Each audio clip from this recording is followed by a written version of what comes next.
7h47, le maire d'Orléans, Serge Grouard, est l'invité de France Bleu Orléans ce matin. Il est de retour de Cracovie, la ville de Pologne jumelée à Orléans. C'est de Cracovie que les premiers réfugiés ukrainiens accueillis par la ville sont arrivés vendredi à Nogé. Bonjour Serge Grouard. Bonjour. Alors vous êtes rentré, ce week-end de Cracovie en Pologne, ville qui, comme toute la Pologne, voit arriver chaque jour des milliers de réfugiés ukrainiens. C'est le pays où ils sont le plus nombreux actuellement. La ville d'Orléans est donc allée prêter main forte à sa jumelle polonaise. Quel a été votre rôle sur place et votre sentiment à vous, Serge Grouard ? Vous savez, c'est ce que vivent les Ukrainiens, c'est une tragédie absolue. Et on n'en mesure pas l'ampleur quand on est ici, bien tranquille. Donc, comme vous le dites, ce sont des millions de réfugiés. L'Europe n'a pas connu cela depuis quand ? A-t-elle jamais connu autant de réfugiés ? Je me suis posé la question. Donc 10 millions de personnes déplacées, réfugiées. Donc nous, ce que l'on a fait, c'est une toute petite goutte d'eau.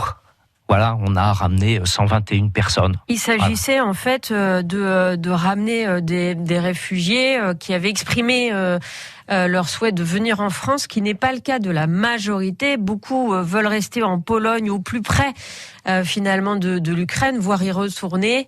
C'est ce dont d'ailleurs vous avez été témoin, je crois, Serge Grouard, en allant chercher une jeune fille à la frontière qui devait monter dans le car, qui n'était pas arrivée. C'est exactement cela, et j'ai été impressionné par la dignité des gens, le calme, le courage.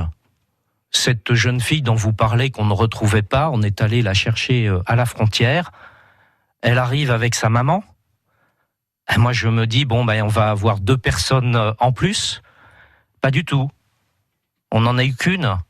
C'est cette jeune fille de 19 ans, parce que sa maman avait tout fait pour l'amener, pour être sûre qu'elle était en sécurité. Et après, elle est retournée de l'autre côté.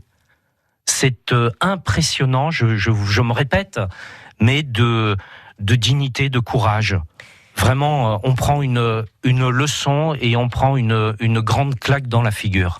Alors, la réalité des autorités de Cracovie aujourd'hui, c'est qu'il a fallu organiser dans l'urgence des lieux d'accueil, des lieux de prise en charge et que l'aide, évidemment, qui arrive de la ville d'Orléans, mais de bien d'autres, est essentielle.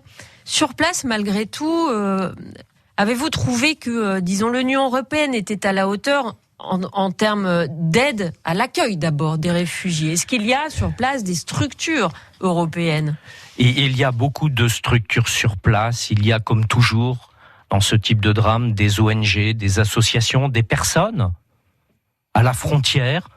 On essaye de se renseigner pour voir comment les choses se passent. On croise une camionnette. C'était un Français qui venait de Lille. Il avait une plaque 59 et qui ressortait de là. On ne savait pas d'où il venait.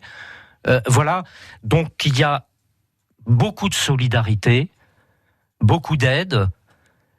La ville de Cracovie fait tout ce qu'elle peut. Vous imaginez que vous avez pratiquement l'équivalent de votre population qui passe dans votre ville ?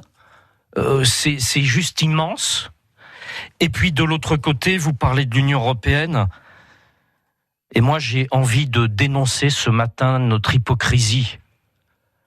Et j'ai envie de dénoncer ce scandale. Et j'ai honte. Et j'ai honte d'être français et j'ai honte d'être européen quand j'ai vu ce que j'ai vu, parce que nous continuons d'importer de Russie, notamment le fameux gaz et le fameux pétrole, et qu'un rapide calcul vous dit que, avec l'argent de ce gaz et de ce pétrole, vous achetez 150 chars par jour. Monsieur Poutine, avec cet argent, peut acheter 150 chars par jour.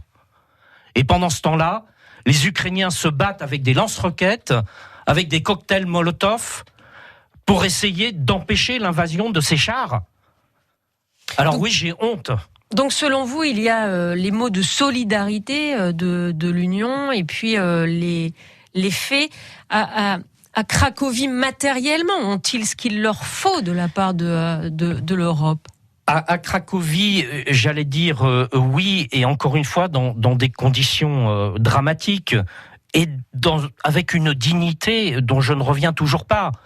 Vous croisez essentiellement des femmes et des enfants, quasiment que des femmes et des enfants, dans un calme absolu. Vous arrivez par exemple à la gare de Cracovie, où il y a énormément de monde, vous imaginez, et tout est calme. Les gens ne vous demandent rien. Vous avez des matelas de fortune un peu partout. Vous avez des gens qui dorment, d'autres qui se reposent, d'autres qui essayent de s'alimenter.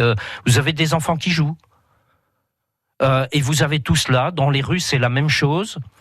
Vous avez des endroits qui ont été transformés. Par exemple, un grand centre commercial qui a été transformé en accueil d'urgence. Vous avez des Polonais qui sont formidables, qui logent des gens chez eux. On en a rencontré un, prof d'université. Il avait 10 personnes chez lui. Voilà, c'est cela qui est en train de se passer. Merci de nous avoir décrit, Serge Grouard, la solidarité du peuple polonais que vous avez vu sur place de retour de Cracovie. Merci beaucoup. Et beaucoup de Français qui font aussi tout ce qu'ils peuvent. Merci à vous deux. On salue Nathalie de Saint-Jean-de-la-Ruelle qui souhaite saluer la ville d'Orléans pour son soutien pour l'Ukraine. Elle était présente, nous a-t-elle dit, au 02 38 53 25 25 lors l'arrivée des cars à Orléans. Merci à vous deux. 7h50.